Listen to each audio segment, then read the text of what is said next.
as a kid, we were going around the classroom talking about what your ethnicity was, and I said I was part cowboy and part Indian.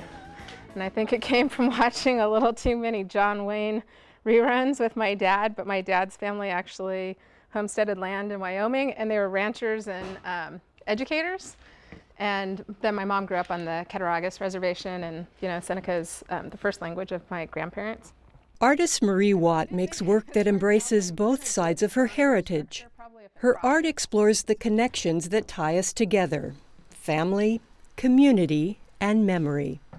To get at these ideas in her early work, she began using images of blankets. In my work, I had been referencing blanket-like forms, making blanket-like forms out of corn husks, and even implying them out of stones. And at some point I thought, well, why don't I use just actual blankets?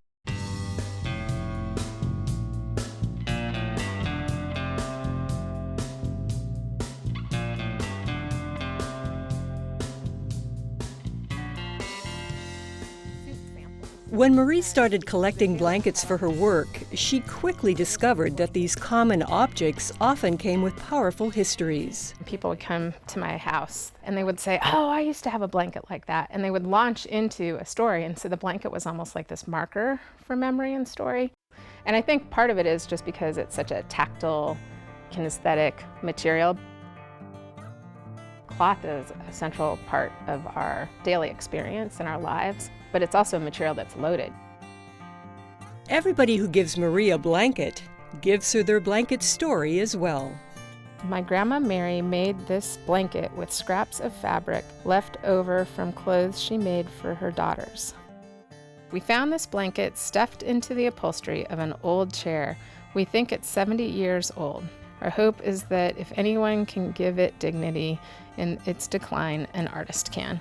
But, I have a feeling this blanket is so much older, and it's just a kind of a shard, but I think that it's just beautiful. All these worn areas tell us that it was a very loved and well-used blanket, and I think that that's something special. Stories are like heirlooms, in a way, and they tell us something about ourselves and where we come from and who we are and maybe even who we want to be. Her installation piece, Forget-Me-Nots, uses heirlooms, represented by cameos made from blankets, to reimagine and expand the community of mothers and sons. The sons remembered in these cameos are U.S. soldiers who have fallen in war. Making cameos as a way of not only remembering these young men who've actually died in Iraq and Afghanistan, but getting to know who these young men and women was really a way for me to learn more about my community and this web of people that I feel connected to. The mothers in the cameos were suggested to Marie by men who wanted to honor a woman who had touched their lives in some way. And the mothers in the project were not necessarily biological mothers, but they were people who were sort of motherly in nature, or mentors, or it could be somebody from history or another person in the community that they wanted to remember. In December 2008, Marie was invited by the prestigious Fabric Workshop in Philadelphia to collaborate on an installation for their exhibit called New American Voices. With the workshop providing help with planning and labor, Marie had the luxury of working on a large scale, combined with the challenge of having a collaborator who was 3,000 miles away. I think the hard part was thinking about what I really wanted to do that was maybe different or would take my work in a new direction, but still building on what I've been doing in the studio. So I arrived at this idea of making a cave-like structure. Marie planned from the beginning to make the cave out of felted wool. I think one of the things that's going to happen then is that there's this association with wool blankets. What are blankets in our lives? Blankets as shelter, blankets as something that gives you comfort, something that protects you. Memory and story would also be part of the piece. I do want to include actual stories that I remember kind of hearing when I was a child. Creation stories that are instructional, reminders on etiquette, how to respect nature and elders.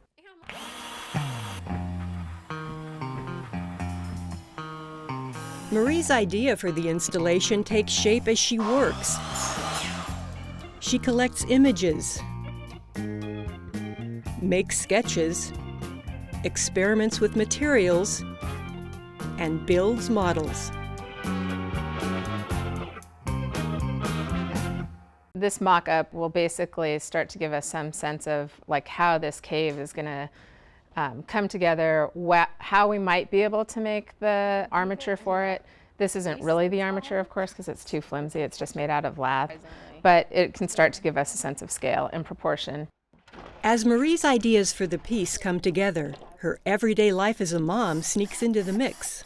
At this stage in the process, I think I was sort of interested in this sort of intersection between Native American storytelling and like science fiction, like Star Wars. My daughter's really into Star Wars, and I am too right now. So I'm was thinking about how if the storyteller sort of appeared in this sort of holograph-like form, so then the storyteller is kind of this messenger. It's like taking something that's really old and kind of an ancient art form, an ancient tool of communication, but then sort of also bringing it into the 21st century by having this projection.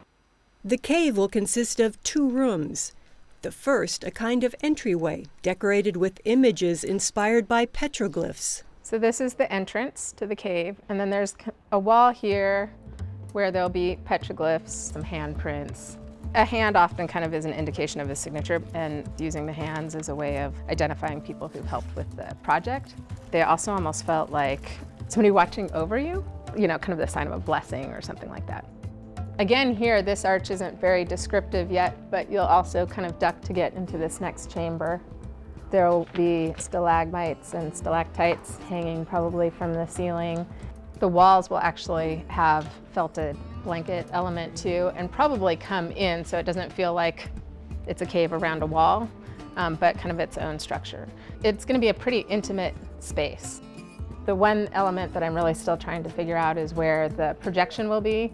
In the ideal world, it might be in the center coming from 2 projectors to kind of really give it a holographic kind of effect. Otherwise, there's a possibility of just projecting it on a stalactite. I would hope to kind of create this sense of wanting to sit down, like what you would do around a campfire, but sit down and kind of listen to a storyteller. In the Native community, I think storytelling isn't really separate from the visual arts necessarily. It's not separated from sound, and it's not separated from music and regalia and just the act of making things. So I guess one of the things I'm really interested in is how my art might become a vehicle for kind of bringing those things together in a venue where you're not necessarily accustomed to seeing those things come together. To build an installation of this scale with artists working 3,000 miles away takes a lot of coordination. But still, it's a piece of art, and not everything can be planned. It's a risk that you take, and I think all artists probably are used to taking risks in their work. But there's always the chance that a project that you kind of conceive might, fail miserably too. You have to have things that don't work out in order to arrive at things that do, or to arrive at moments that surprise you. I think it's kind of part of the job description.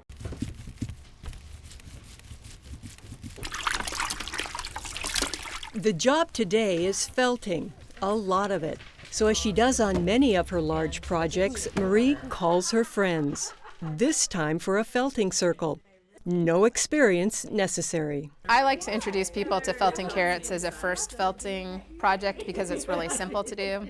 And the person who taught us how to felt talked about how you could felt a carrot and make a finger puppet. So that was kind of how we thought, wow, if you can felt a carrot and make a finger puppet, then I bet you can felt a carrot and make a stalactite. After they've gotten comfortable with felting, they make larger pelts that will be used to attach the stalactites and stalagmites to the cave structure. For a really big piece, a big felted piece, it can take an hour or 2 to felt.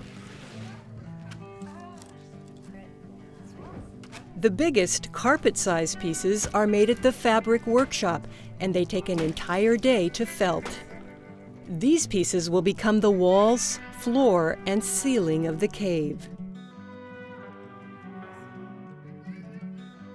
Finally, the last of the elements are collected at the fabric workshop, and Marie heads to Philadelphia to oversee construction. All the people, they put their hands in the sky, and they pushed up as hard as they could, and as they did, they yelled out, "Yahoo!" One of the reasons why I'm interested in working with materials that are new and that I don't have a long history with is that it's liberating. On one hand, I'm apologetic to people who are professional felters that I don't know how to do it in the way that they do, but on the other hand, I feel really free to experiment with it and play with it. And I suspect sometimes I'm gonna probably end up doing something that somebody's done for millions of years, and on the flip side, I might end up doing something that's really different with it because I'm not completely immersed in that history.